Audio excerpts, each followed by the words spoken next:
C'était la diapositive de présentation. Donc effectivement, merci pour cette introduction et merci pour l'honneur que vous me faites en m'invitant à présenter mes recherches dans le cadre de la réflexion que vous menez ici à l'Université de Saint-Louis sur les pandémies. Donc c'est effectivement des résultats de recherche que j'ai menés pendant une quinzaine d'années au CNRS par des enquêtes de terrain à Hong Kong et dans le sud de la Chine, et puis des réflexions théoriques que j'ai menées donc au laboratoire d'anthropologie sociale et puis aussi au musée du Quai Branly, puisque vous verrez qu'il y a une partie de réflexion sur les questions d'esthétique ou d'anthropologie de l'art. Alors, pour faire d'abord un petit rappel historique sur la situation que nous vivons en ce moment, l'émergence d'un virus venu des animaux du sud de la Chine n'est pas un scénario nouveau. On se préparait à ce scénario depuis une quarantaine d'années et la mobilisation des autorités de santé autour des maladies émergentes, donc de ces nouveaux virus qui apparaissent chez les animaux, a commencé dans les années 1980, lorsque l'Organisation mondiale de la santé a déclaré l'éradication de la variole, donc une épidémie qui avait ravagé non seulement l'Europe, mais aussi le continent américain au cours des siècles précédents, qui avait été vaincue par la vaccination, qui avait mené certains à proclamer la fin des maladies infectieuses.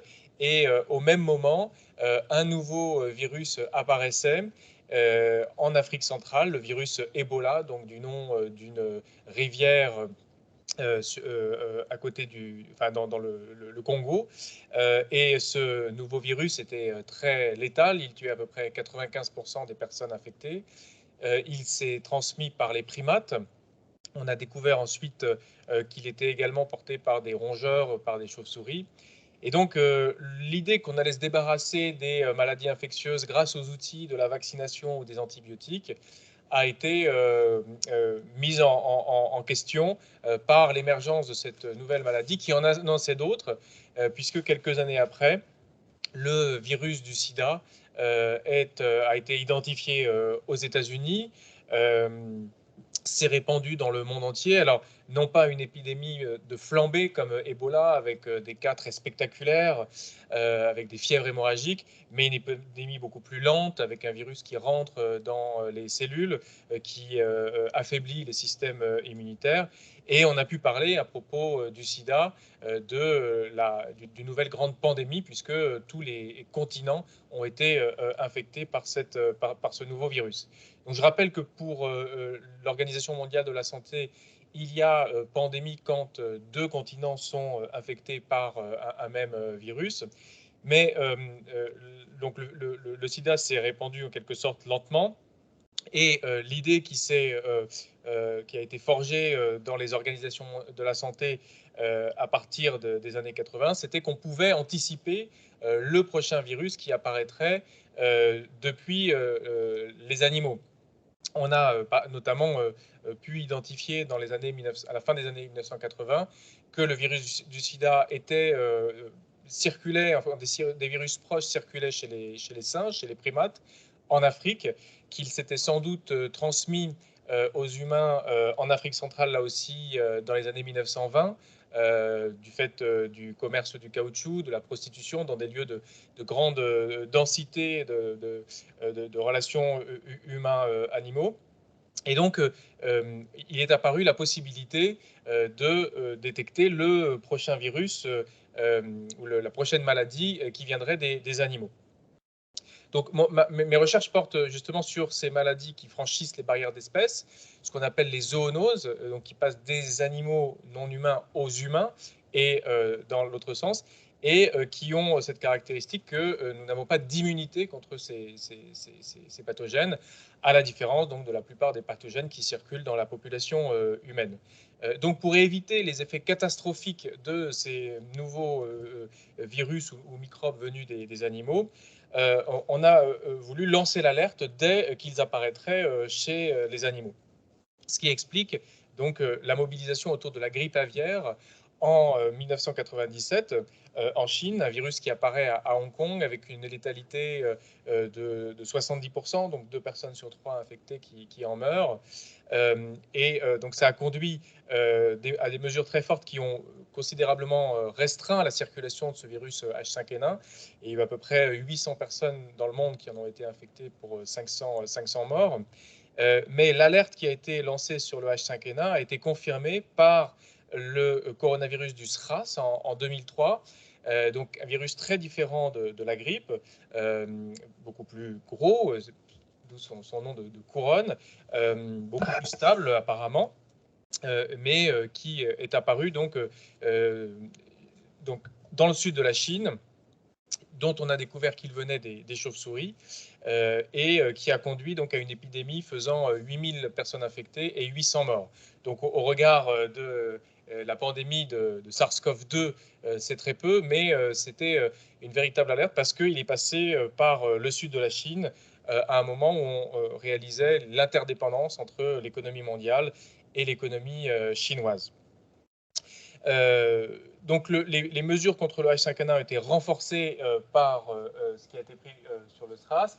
Ces mesures ont été un peu remises en question par la pandémie de H1N1, donc une grippe venue des cochons du Mexique et non pas des oiseaux asiatiques, et qui a finalement fait moins de victimes que la grippe saisonnière, peut-être parce que ce H1N1 était proche du virus de la grippe espagnole, celle de 1918, pour laquelle un certain nombre de personnes avaient encore de l'immunité.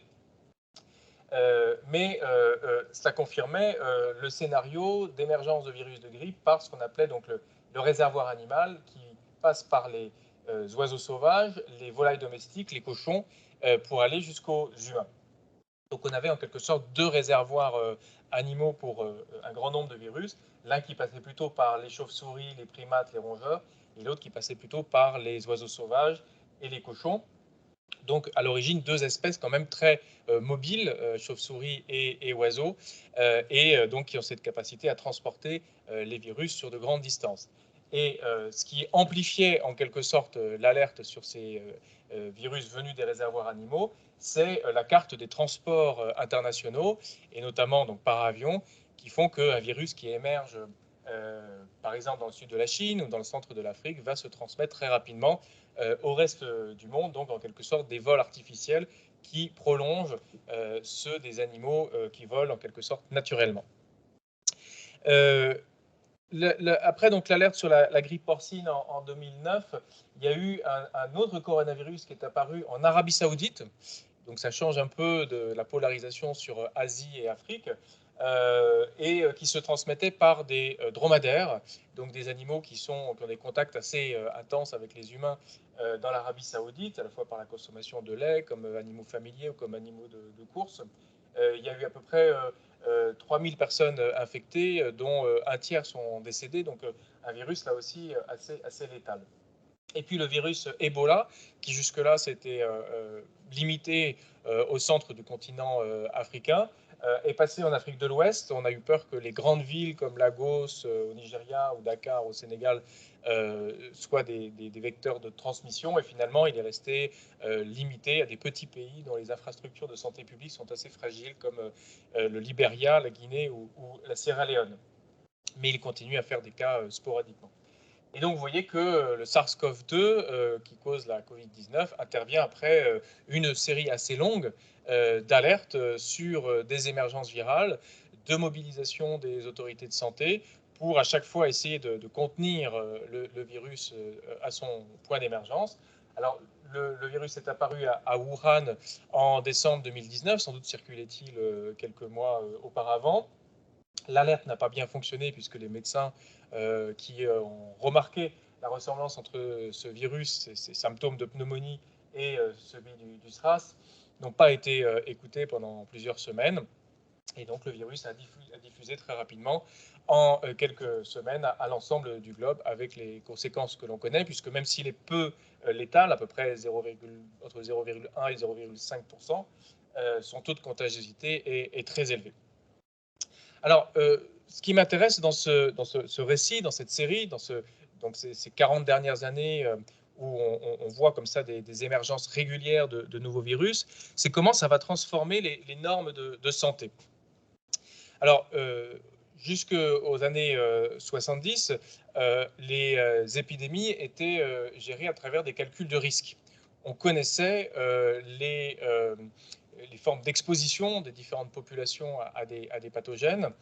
On pouvait contrôler la diffusion par les vaccins, les antibiotiques, aussi par des mesures de prévention, d'éloignement.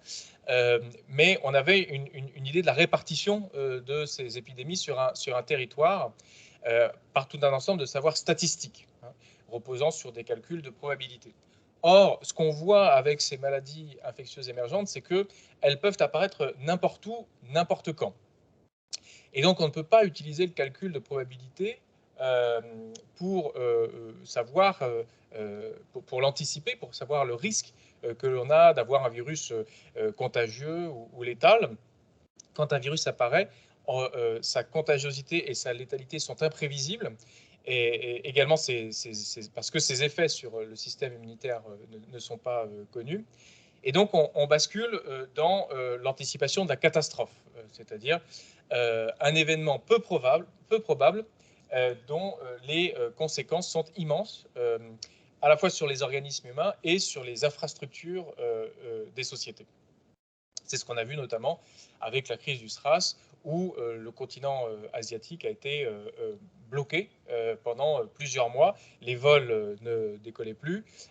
Et donc, c'est à ce moment-là qu'on a pu imaginer ce que dans un précédent livre, j'ai appelé un monde grippé, c'est-à-dire le coût économique d'une nouvelle épidémie dans une économie, dans une mondialisation interconnectée. Alors, si on ne peut pas anticiper une épidémie par un calcul de risque, mais plutôt par l'anticipation mais plutôt par ses effets catastrophiques, à ce moment-là, on change de rationalité médicale, on passe dans ce qu'on appelle aujourd'hui la préparation, être prêt. On ne sait pas quand ni où l'émergence virale va avoir lieu, mais il faut y être prêt. Alors cette idée, elle a une histoire qui a été reconstituée par des collègues anthropologues. Elle remonte aux mesures de défense civile du gouvernement américain au début de la guerre froide, dans l'anticipation d'une attaque nucléaire par l'Union soviétique. Et donc, dans le milieu de la dissuasion nucléaire, il y a des discussions pour souligner que si l'attaque nucléaire a lieu, donc un événement inconcevable aux conséquences inouïes, eh bien, il faut imaginer cet événement, il faut s'y préparer, il faut pouvoir vivre dans le monde d'après la catastrophe. Et pour cela, donc, il y a plusieurs mesures qui sont prises par les milieux de la défense civile. Il y a d'abord des systèmes d'alerte précoce, donc qui permettent de détecter la présence de radioactivité sur un territoire. Il y a des simulations qui permettent d'impliquer les populations dans l'imagination de la catastrophe nucléaire.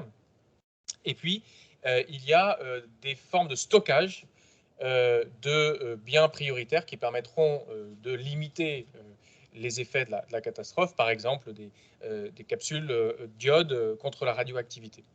Et donc, ces trois techniques de préparation, donc les sentinelles, les systèmes d'alerte précoce, les simulations et le stockage, vont se transférer à la fin de la guerre froide de l'anticipation d'une attaque nucléaire à tout un ensemble de menaces qu'on appelle génériques, qui vont d'une catastrophe naturelle comme une inondation, un tremblement de terre ou un ouragan, jusqu'à des catastrophes politiques comme une attaque terroriste, en passant par des épidémies nouvelles qui peuvent apparaître dans n'importe quel point de la planète.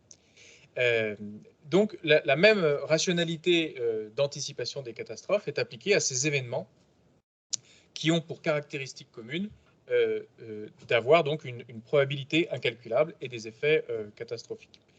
Alors, il y a eu beaucoup de travaux sur ces techniques de préparation qui montrent comment elles se diffusent, par exemple, par des milieux un peu survivalistes qui vont donc inventer des sacs dans lesquels ils vont mettre les éléments nécessaires pour survivre à la catastrophe.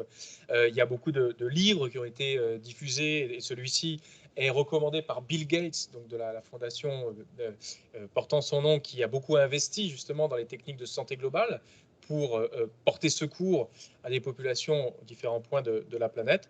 Et puis, ces mesures de préparation, elles ont été très visibilisées par les interventions de personnages masqués, comme on le voit donc dans la couverture du livre de Andrew Lakoff, avec l'idée justement, qui est bien retranscrite dans le titre de son livre, qu'on n'est jamais suffisamment prêt et il faut apprendre de chaque crise pour se préparer à la suivante. Alors, ce qui m'a intéressé dans mes propres recherches, c'est de comprendre comment cette rationalité de la préparation, qui a donc une généalogie américaine, va entrer dans la société chinoise avec la grippe aviaire et va révéler certaines potentialités de cette société, notamment dans le rapport aux oiseaux. C'est-à-dire que les oiseaux vont devenir justement des sentinelles, des indicateurs d'alerte précoce pour des virus qui circulent en Chine et qui peuvent devenir pandémiques. Mais ce ne sont pas seulement des oiseaux qui vont être des sentinelles, ça va être tout un territoire qui deviendra sentinelle. C'était le rôle du territoire de Hong Kong pour alerter sur les virus de grippe qui circulaient en Chine. Et puis, dans les raisonnements qui sont faits par les biologistes, il y a aussi des cellules du système immunitaire qui ont ce rôle de sentinelle, puisque ce sont des cellules en quelque sorte totipotentes, on appelle dendritiques, parce qu'elles ont la capacité à pousser des bras pour capter l'information des microbes, et elles vont transmettre cette information aux autres cellules du système immunitaire, de façon à ce que ces cellules plus rudimentaires, qui ont la mémoire des rencontres avec les précédents pathogènes, puissent avoir une réponse adaptée. Et donc, l'hypothèse pour expliquer que ces maladies émergentes causent des réactions catastrophiques dans les systèmes immunitaires, c'est que ces virus du type SRAS ou H5N1 vont contourner les cellules dendritiques, les cellules sentinelles, et aller directement vers les cellules immunitaires qui, elles, vont avoir une réaction inadaptée, inappropriée, qui va consister à déclencher une tempête de signaux qui va conduire donc l'organisme à s'étouffer d'un excès de signaux d'alerte, en quelque sorte, ce qu'on appelle la tempête de cytokines, qu'on retrouve dans la Covid-19, puisque beaucoup de personnes vont mourir non pas dans la première phase, celle de la réplication du virus, mais dans la deuxième phase, celle de la réponse immunitaire. Donc ça produit cet étouffement respiratoire. Donc il y avait un peu une leçon de l'immunologie qui était comment est-ce qu'une réponse adaptée au premier stade de la pandémie permet d'éviter les étapes suivantes, qui est donc cette surréaction du système immunitaire et par extension des sociétés, voire de la planète. Donc ce vocabulaire de la sentinelle, il garde de son origine de la défense civile un caractère militaire. Il s'agit d'un soldat qui va sur une ligne de front pour percevoir l'ennemi et rapporter au reste du front l'annonce de sa présence. Mais en même temps, on a une conception de l'immunité qui est assez intéressante parce qu'elle ne consiste pas seulement à renforcer la barrière contre un ennemi, mais elle consiste plutôt à capter l'information de l'ennemi, en quelque sorte, du virus auquel on déclare la guerre, pour faire que cette information soit intégrée dans le système immunitaire ou le système économique, voire le système planétaire.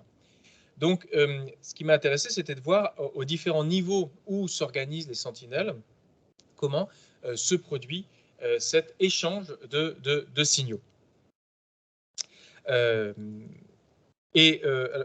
Je reviens un peu sur la préparation. Je disais, ce n'est pas une rationalité du calcul, ce n'est pas une rationalité de la distribution des risques, c'est une rationalité de l'imagination. Il s'agit d'imaginer que le virus est là. Mais cette imagination, elle repose donc aussi sur un transfert d'informations qui permet justement une réponse adaptée à l'information présente. Alors, je reviens un peu sur la séquence telle qu'elle a été construite dans le sud de la Chine. En 1997, quand le virus H5N1 est apparu sur des oiseaux et des humains à Hong Kong, c'était le moment de la rétrocession de l'ancienne colonie britannique à la souveraineté chinoise. Et donc les menaces qui pesaient sur la population de Hong Kong du fait de l'arrivée de l'armée chinoise étaient en quelque sorte exprimées par cette méfiance à l'égard des virus qui circulaient dans le sud de la Chine et qui n'étaient pas déclarés ou détectés. La menace venait aussi du fait que la Chine se modernisait très rapidement et que donc des formes d'élevage traditionnelles pouvaient devenir des menaces sanitaires, notamment donc l'élevage de cochons et de volailles qui était à la base de l'alimentation chinoise. Mettait en contact donc les deux animaux porteurs de virus de grippe avec les humains dans un écosystème de plus en plus dense. Et c'est donc le contraste et la proximité entre ces élevages assez rudimentaires et le hub que pouvait être la ville de Hong Kong qui conduisait à redouter donc la transmission d'un virus de grippe depuis le sud de la Chine vers le reste du monde. On voit sur cette carte que le virus H5N1 s'est diffusé depuis Hong Kong vers le reste du monde par les oiseaux, très peu de contacts interhumains. Et du coup, les mesures qui ont été adoptées à Hong Kong pour contenir ce virus chez les oiseaux ont ensuite été adoptées dans la plupart des pays alors, dans la mesure de leurs possibilités, c'est-à-dire le territoire de Hong Kong mettait au plus haut le niveau de contrôle des virus chez les oiseaux. Et après, d'autres pays comme l'Égypte ou le Nigeria, où on a maintenant le virus H5N1 en France, et il y en a eu en Belgique, ces différents pays ont essayé de suivre les mesures qui ont été appliquées à Hong Kong, mais avec difficulté, parce que ce sont des mesures très coûteuses. Alors, la première mesure la plus spectaculaire, c'est l'abattage des animaux porteurs du virus. En 1997, toutes les volailles vivant sur le territoire de Hong Kong ont été abattues, c'est-à-dire 1,3 million. Et puis, à chaque fois que le virus réapparaissait, on abattait à nouveau les volailles. Alors, les marchés aux volailles étaient considérés comme des lieux risqués, puisque les consommateurs pouvaient acheter du poulet vivant en vérifiant eux-mêmes l'état de santé de la volaille. Ce qui fait que ces marchés au détail ont été de plus en plus contrôlés et éloignés des autres marchés. Et puis, les fermiers qui continuaient à produire de la volaille à Hong Kong devaient passer par un marché central. Et c'est sur ce marché central qu'on avait les abattages réguliers. Donc, vous voyez que ces abattages étaient parfaitement publics. C'est moi qui ai pu prendre ces photos. Les oiseaux étaient gazés et ensuite enterrés. Et les images de ces abattages étaient publiées dans les journaux. Ce qui est assez intéressant à mettre en contraste avec les abattages qui ont eu lieu en Europe, notamment avec les bovins au moment de la vache folle et de la fièvre afteuse. Donc, c'est des abattages qui étaient cachés. Là, il y avait une vraie fierté du gouvernement hongkongais à montrer qu'il contrôlait ce réservoir de virus chez les oiseaux. Alors, la crise du SRAS a conduit à porter l'accent sur d'autres sources de transmission. Et elle a montré que des virus qui apparaissaient chez les animaux pouvaient se transmettre entre humains, ce qui n'était pas le cas de la grippe aviaire. Et c'est la première fois qu'on a eu donc du personnel hospitalier qui transmettait le virus de façon importante, notamment dans les salles d'urgence. Donc, dans les hôpitaux en Chine, vous avez des salles de commémoration du sacrifice des infirmiers pour soigner des patients atteints du SRAS. C'est le moment aussi où le masque a commencé à s'imposer dans l'espace public comme une mesure de protection à la fois de protection de soi-même et des autres, une mesure respectueuse de l'ordre public quand on présente des signes de maladies respiratoires. Et puis le SRAS a donné lieu à des récits un peu héroïques de biologistes de Hong Kong qui franchissent la frontière avec la Chine, qui vont prendre des prélèvements sur des patients et qui les analysent pour donc découvrir que la maladie est causée par un coronavirus et qu'elle vient donc d'espèces animales, alors qui ne sont pas les oiseaux, mais qui sont donc les marchés, qui sont des animaux vendus sur les marchés du sud de la Chine. Donc en l'occurrence, c'était des civettes, donc des petits rongeurs qui étaient consommés dans la médecine chinoise traditionnelle. Donc à la suite de cette découverte, les civettes ont été abattues et maintenant on n'en trouve plus qu'en cage dans le zoo de Canton. Mais on a vu aussi que ces marchés aux animaux vendaient alors ici, c'est une photo que j'ai prise, des scorpions, des tortues. En fait, ils vendent surtout donc des produits de la mer, des poissons, des coquillages ou des volailles, puisque volailles et poissons sont les espèces que l'on consomme frais, hein, que l'on peut acheter vivants. On trouve aussi donc certains animaux pour la médecine traditionnelle comme le pangolin, mais c'est assez rare. Et il y a eu donc au début du Covid-19 cette découverte de cas sur des pangolins de Malaisie, mais ensuite on n'a pas retrouvé de traces sur les pangolins. Et en fait, le commerce de pangolins était très régulé déjà depuis les années 2000. On ne trouvait plus que des pangolins en commerce illégal depuis l'Afrique. Donc, ce n'est pas forcément l'animal intermédiaire pour la Covid-19. Par contre, ce qu'on a découvert au moment du SRAS, c'est que les chauves-souris portaient un grand nombre de coronavirus et d'autres virus émergents, d'ailleurs, Nipah ou Hendra. Et donc, à ce moment-là, on a commencé à faire des prélèvements sur les chauves-souris pour découvrir le prochain virus, comme on l'avait fait pour les oiseaux.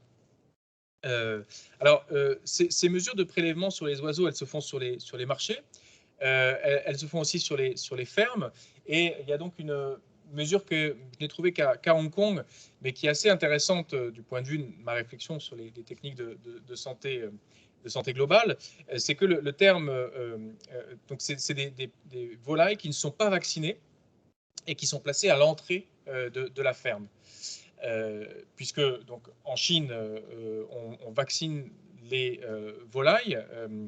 Il y a vraiment une grosse industrie vétérinaire, à la différence de l'Europe, où on ne vaccine pas les volailles pour leur permettre l'exportation. Et donc, à Hong Kong, les volailles non vaccinées portent les traces du virus, soit parce qu'elles meurent, soit parce qu'elles sont séropositives. Et donc, ces volailles non vaccinées, à l'entrée des fermes, on les appelle des volailles sentinelles. Et le terme chinois pour cela, Shaobingji, signifie poulet soldat siffleur. Donc, on retrouve cet enrôlement des animaux dans le dispositif de surveillance et d'alerte sur les maladies émergentes. Et puis, donc, on a un peu enrôlé aussi les chauves-souris dans ce dispositif de sentinelle, puisque à partir de 2004, l'Institut de virologie de Wuhan, donc au centre de la Chine, a commencé à faire des prélèvements sur les chauves-souris du sud de la Chine. Donc ici, vous avez Shou Zhengli, qui est une virologue chinoise formée en France, qui a inauguré en 2018, qui a présidé en 2018 le nouveau laboratoire construit à Wuhan avec l'aide de la France, donc un laboratoire de niveau de sécurité P4, donc le plus haut niveau de sécurité, qui travaille à la fois sur des virus de type Ebola et SRAS. Donc, au-delà du caractère un peu spectaculaire de l'abattage des animaux qu'on ne pouvait pas pratiquer pour les chauves-souris, il y avait ces prélèvements réguliers et aussi, du coup, des formes d'attention et de relations qui se construisaient avec ces animaux.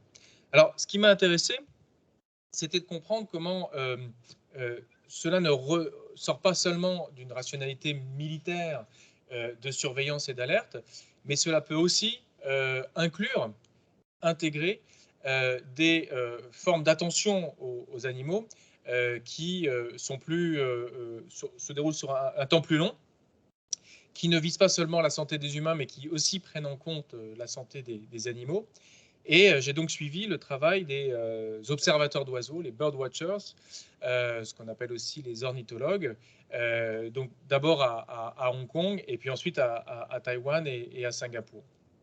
Alors, on voit sur cette carte les différents territoires où on peut observer des oiseaux à Hong Kong. Il y a une réserve au bout du delta de la rivière des Perles, qui est gérée par le WWF. Et où il y a donc des observatoires. Donc les officiers britanniques allaient dans cette réserve naturelle, cette zone humide, cette zone de marais, parce qu'il y avait à peu près 500 espèces d'oiseaux qui venaient s'y nourrir et s'y reproduire. Et ce qui est assez intéressant, c'est que quand ils observaient les oiseaux, ils observaient aussi la frontière chinoise.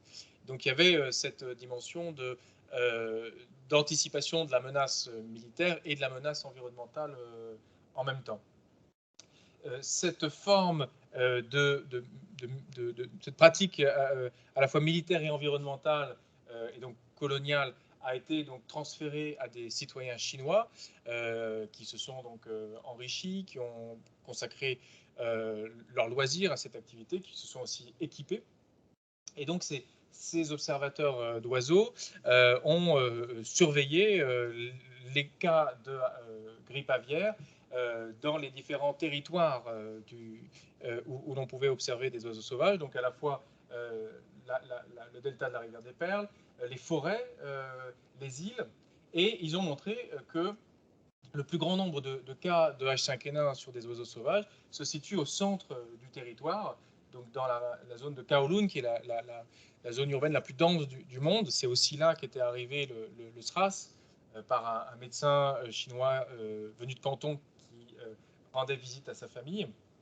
Et donc, il y a l'idée que l'épicentre de la maladie se situe vraiment au point où les humains sont en contact avec des animaux, mais aussi avec une forte densité de contact entre humains.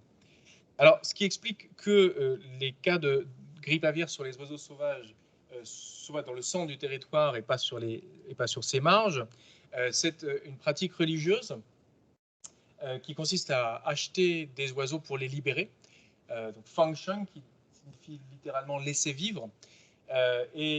Donc sur les marchés en Chine, on trouve donc des bouddhistes et puis des pratiquants ordinaires qui vont acheter des oiseaux dans des cages et qui vont ensuite dans des parcs naturels pour réciter des prières et ensuite ouvrir les cages avec l'idée que le bienfait qu'ils apportent à l'animal, en soulageant la cruauté du marché, va retomber aussi sur eux-mêmes, ce qu'on appelle un échange de mérite dans la justification qui en est donnée par les bouddhistes. Et ce qui m'a intéressé, c'est que les ornithologues montraient que derrière ce cycle des âmes, en quelque sorte, il y avait aussi une transmission virale, puisque les oiseaux qui étaient relâchés étaient souvent découverts pas loin du lieu de lâcher, morts. Alors, pour certains, par des maladies infectieuses, pour d'autres simplement parce qu'ils étaient épuisés par le voyage, stressés par la cage, et tout simplement relâchés dans un environnement qu'ils ne connaissaient pas. Et donc les ornithologues ont discuté avec les bouddhistes sur qu'est-ce que c'est que bien relâcher un oiseau. Et ils ont pratiqué ce qu'ils appelaient des lâchers d'oiseaux scientifiques, c'est-à-dire qu'ils mettaient des antennes GPS à des oiseaux et ils pouvaient ainsi suivre la trajectoire migratrice des oiseaux. Alors ici, vous avez la trajectoire de la spatule à face blanche, qui est une espèce menacée dans les mers de Chine, qui est passée de 2000 à 4000 individus grâce au suivi des observateurs d'oiseaux qui se sont coordonnés entre le Japon, le lieu où les oiseaux nidifient, vers Taïwan et jusqu'à l'Australie, où ils viennent en hiver. Et donc en reconstituant les trajectoires migratrices, ils ont pu protéger les lieux où ces oiseaux venaient se reposer. Donc on voit là sur les deux images de droite les livres que publient les observateurs d'oiseaux pour expliquer comment lâcher scientifiquement un oiseau. Et on voit ici la victoire des spatules à face blanche sur des projets de construction de lignes de chemin de fer qui menaçaient une zone où il se reproduisait, donc Long Valley. Ce qui m'a intéressé dans ces mobilisations des observateurs d'oiseaux, c'est qu'on n'est plus seulement au niveau du territoire qu'on protège derrière des frontières, mais on arrive à raisonner à un niveau beaucoup plus large, et on ne protège plus seulement les humains des animaux, mais on protège aussi les animaux contre les dégâts que leur causent les humains. Alors, donc, si on enrôle les observateurs d'oiseaux et les oiseaux dans les comportements sentinelles, quel type de rationalité cela produit-il? Quelle est cette forme d'imagination qui est sous-jacente à ces techniques de santé globale, donc qui consistent à anticiper les maladies dans les réservoirs animaux? Alors pour répondre à cette question, j'ai repris le travail d'un ornithologue israélien que j'ai découvert par l'enquête qu'a menée avec lui Vinciane Després, donc en 1997, au moment où donc, cet ornithologue publiait un livre important qui bouleversait un peu les fondements de la biologie darwinienne, puisqu'il montrait que les oiseaux avaient des comportements sentinelles et que ces comportements défiaient la rationalité économique, utilitariste de cette biologie. En gros, si des oiseaux lançaient l'alerte sur la présence d'un prédateur, c'était interprété comme une forme de sacrifice des oiseaux, enfin de l'oiseau sentinelle, pour la santé du groupe. Ça, c'était la théorie avant Zahavi. Donc, où finalement, le comportement altruiste contrebalance la plupart des comportements égoïstes qui visent à maximiser l'utilité. Et Zahavi observe que les oiseaux qui ont des comportements sentinelles ne sont pas justement dans une forme d'altruisme, ils n'ignorent pas leur individualité, mais ils sont plutôt dans une forme de compétition entre sentinelles pour produire les plus beaux signaux d'alerte. Et c'est ce qui explique la danse que vont faire des oiseaux pour alerter le groupe de la présence d'un prédateur. Donc, au lieu d'avoir un seul oiseau qui va sur une branche et qui va crier très fort, vous avez plusieurs oiseaux qui vont crier différemment en présence du prédateur. Et ces cris sont à la fois des signaux pour le groupe que le prédateur est là, mais aussi des signaux adressés au prédateur qu'il a été vu, que ce n'était pas la peine d'attaquer. Et surtout, les signaux dans l'analyse de Zahavi informent moins sur la menace elle-même que sur la valeur de celui qui l'émet. C'est-à-dire que celui qui chante le mieux va informer à la fois le prédateur et le reste du groupe qu'il est capable de porter ce signal d'alerte. Ce qui conduit donc Zahavi à rapprocher le comportement des sentinelles de cette énigme qui avait fasciné Darwin, à savoir pourquoi le paon avait une longue queue multicolore, qui était un handicap dans la fuite des prédateurs, mais qui pouvait être un avantage dans la compétition sexuelle. Et donc Zahavi reformule cette énigme en disant que les êtres vivants développent des signaux coûteux qui ne correspondent pas à une rationalité utilitaire, mais plutôt à une logique de prestige, qui donc dans des situations de menace conduisent à envoyer donc des signaux les plus beaux possibles. Donc ce qui m'a intéressé dans cette analyse, c'est qu'on se déporte du cadre militaire, de la protection d'une frontière, pour voir comment les signaux d'alerte construisent une communauté basée à la fois sur la compétition et sur une forme de coopération dans la production de signaux esthétiques. Donc pour Zahavi, ces signaux coûteux sont à l'origine de l'art, et puis il en retrouve aussi des formes justement dans la communication entre la cellule et le microbe, puisque le microbe va chercher à rentrer dans la cellule, enfin le virus est plutôt le microbe et la cellule immunitaire, le microbe va chercher à communiquer avec la cellule immunitaire pour que son information soit intégrée dans l'organisme Et cette communication a aussi, selon Zahavi, une dimension esthétique. Donc je me suis demandé si finalement, en intégrant des groupes comme les observateurs d'oiseaux à la mobilisation contre les virus pandémiques, on n'avait pas une sorte de rationalité de ce type qui était plus donc une rationalité de communication qu'une rationalité de protection. Ce qui m'a conduit à analyser le Covid-19, en tout cas dans sa première phase, comme un terrain de compétition pour les sentinelles des pandémies. C'est-à-dire que toutes les formes de communication qu'avaient mis en place des territoires pour lancer l'alerte au début de l'épidémie étaient rejouées à l'occasion de ce virus venu du centre de la Chine. Cela m'a conduit donc à reprendre l'hypothèse des 4 tigres. C'est une hypothèse donc, qui a été émise par des économistes pour expliquer que les petits territoires protégés par les États-Unis au début de la guerre froide et qui ont développé des technologies industrielles et puis des technologies de l'information ont connu une croissance très forte. Et à la faveur donc de l'émergence industrielle de la Chine, ces petits territoires sont devenus des lieux d'information sur ce qui se passait dans le continent chinois. Et ils pouvaient aussi rivaliser entre eux sur l'envoi justement d'informations pertinentes. On l'a vu par exemple au moment du SRAS, où Hong Kong était en compétition avec Singapour pour faire la séquence génétique du SRAS le plus rapidement possible.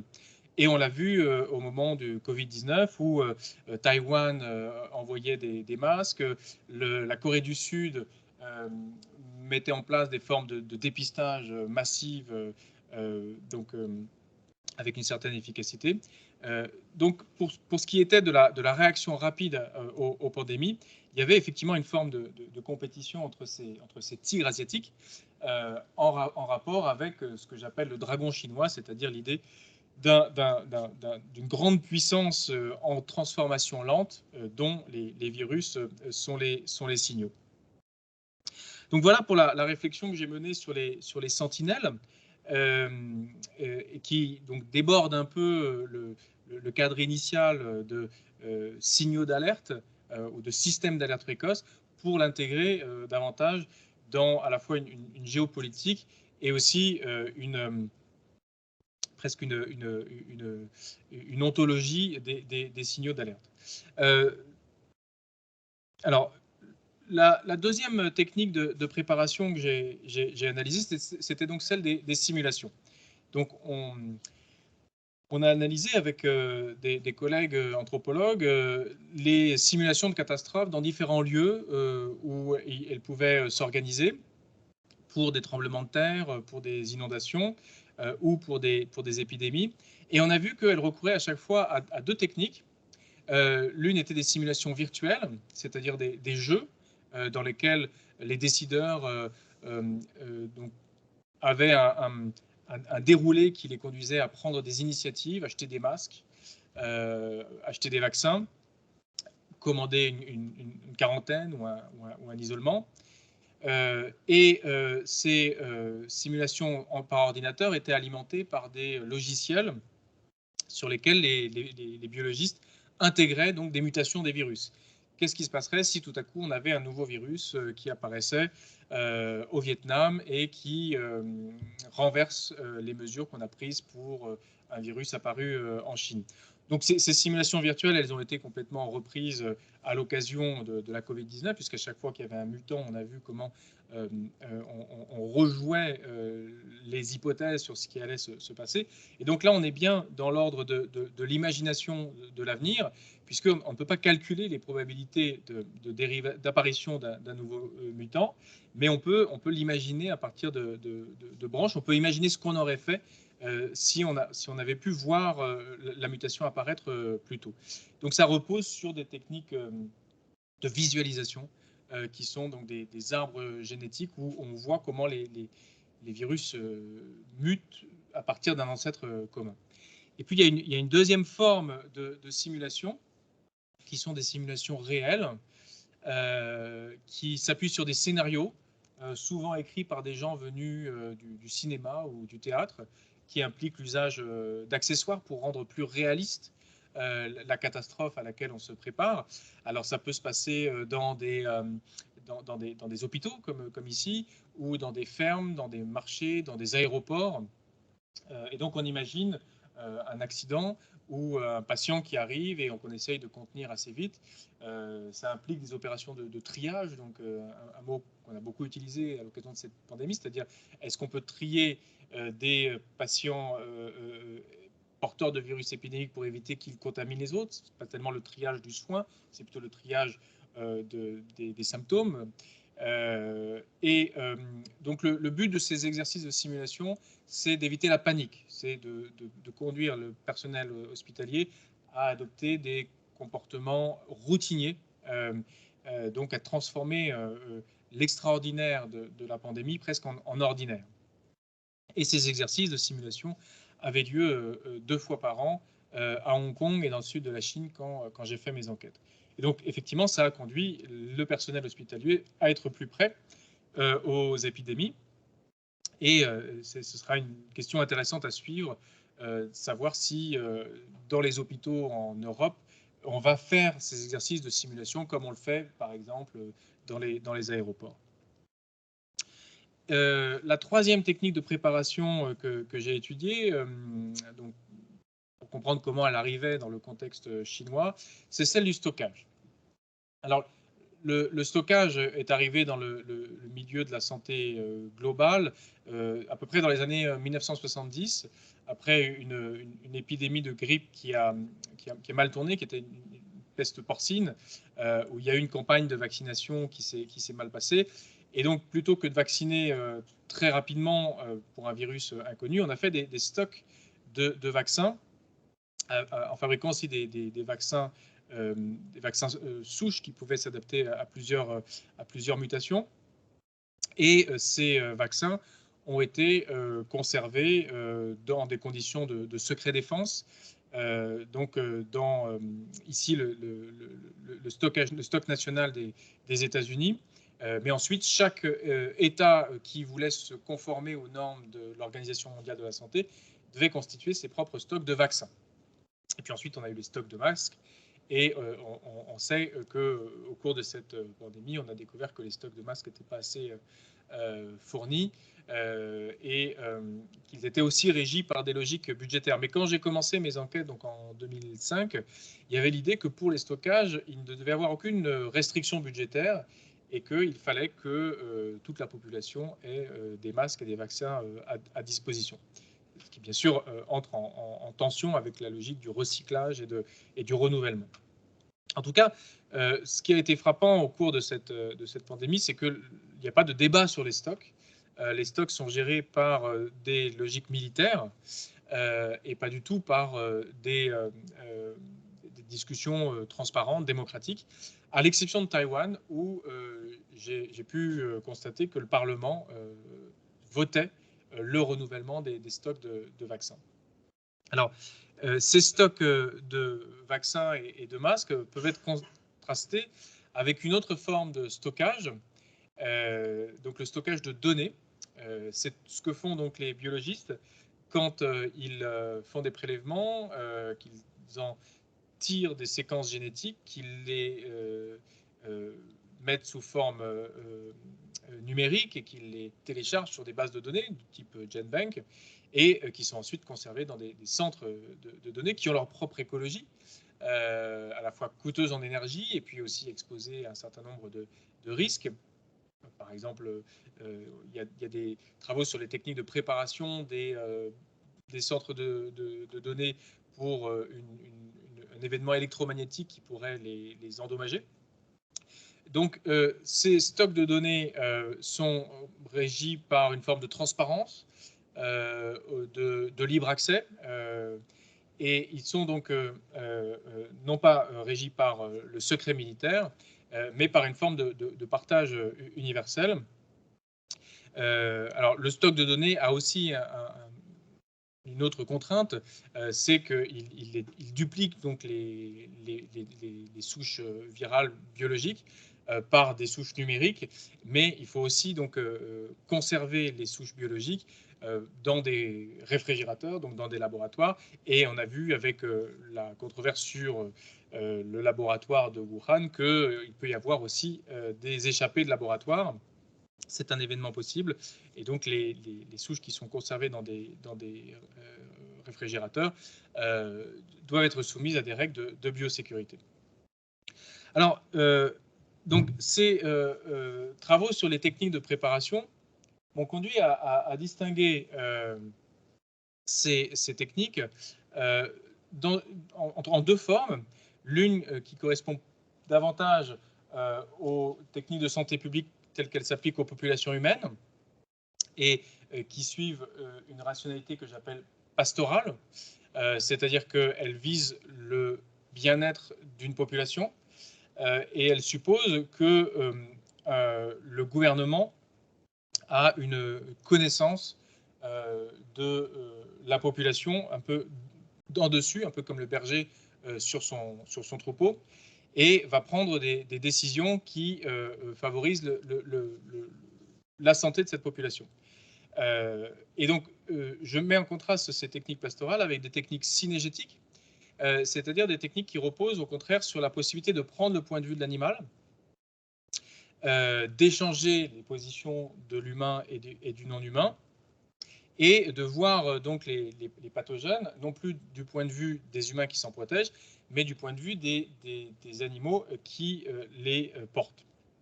Alors, par exemple, ça me conduit à distinguer les sentinelles, donc toutes ces techniques de prélèvement et de conservation, du sacrifice, notamment au moment de l'abattage. Donc j'ai étudié notamment ces techniques à Hong Kong, et je retiens donc notamment de Zahavi que la sentinelle ne repose pas sur une logique du sacrifice, mais plutôt sur une logique du signal d'alerte. Et la question qui se pose sur le signal d'alerte, c'est sa vérité. Qu'est-ce que c'est qu'un faux signal d'alerte ou qu'un vrai signal d'alerte? Et finalement, selon Zahavi, le bon signal d'alerte est celui qui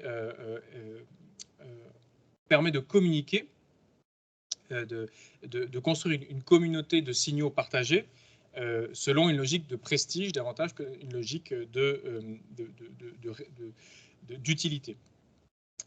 Et donc c'est pourquoi je propose d'analyser les sentinelles à partir du vocabulaire du mythe, c'est-à-dire de récits dans lesquels les humains et les animaux vivent ensemble, plutôt que dans le vocabulaire donc, de la science qui sépare les humains et les animaux.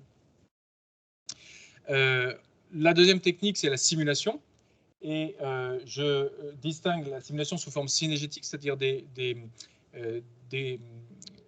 formes que j'appelle rituelles qui intègrent les animaux. Par exemple, dans les simulations que j'ai vues à Hong Kong, on pouvait aussi prévoir le comportement des personnes qui ont des animaux de compagnie, ou on prévoit le comportement des volailles qui ne vont pas rentrer dans des chaînes d'abattage. Et je distingue la simulation des scénarios qui, eux, suivent une séquence d'actions où chaque personnage a sa place définie à l'avance. Le problème philosophique de la simulation, c'est la réalité, c'est le réalisme du scénario, et on est donc davantage dans l'ordre du rituel.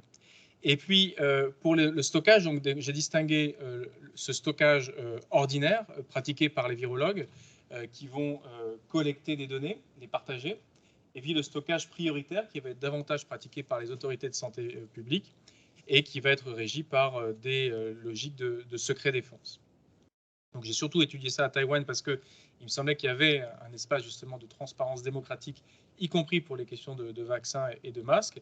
Mais on peut voir le problème du stockage aussi à travers une question de rationalité de l'échange et posant des questions philosophiques sur l'équité, notamment dans l'échange des vaccins au niveau global.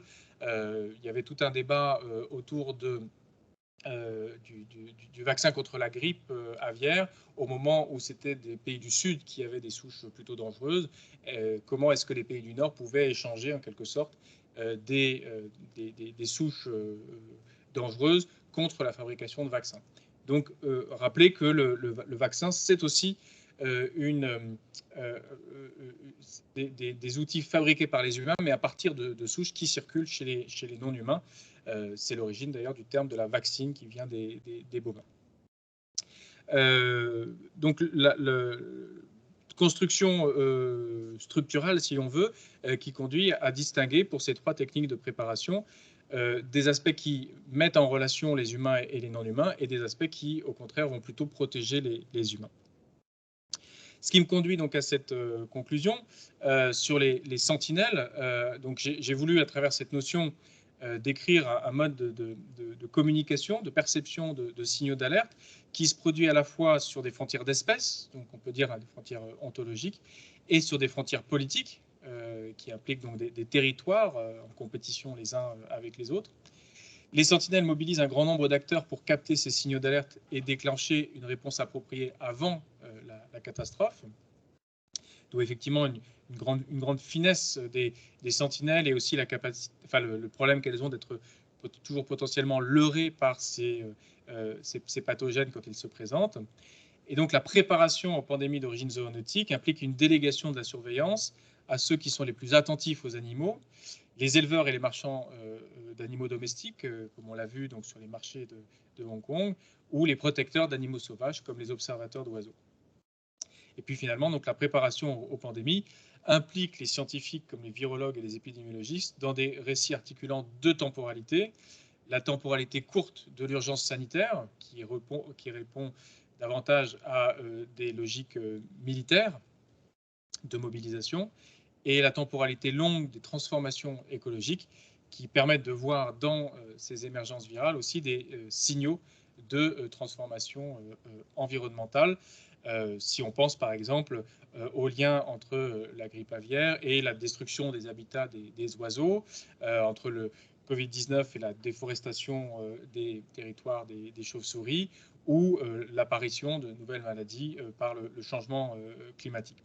Donc c'est tout ce domaine de lien entre des nouvelles maladies et des transformations écologiques que j'ai voulu un peu capter par ce terme de sentinelle des pandémies et que je suis donc très heureux de soumettre à votre discussion.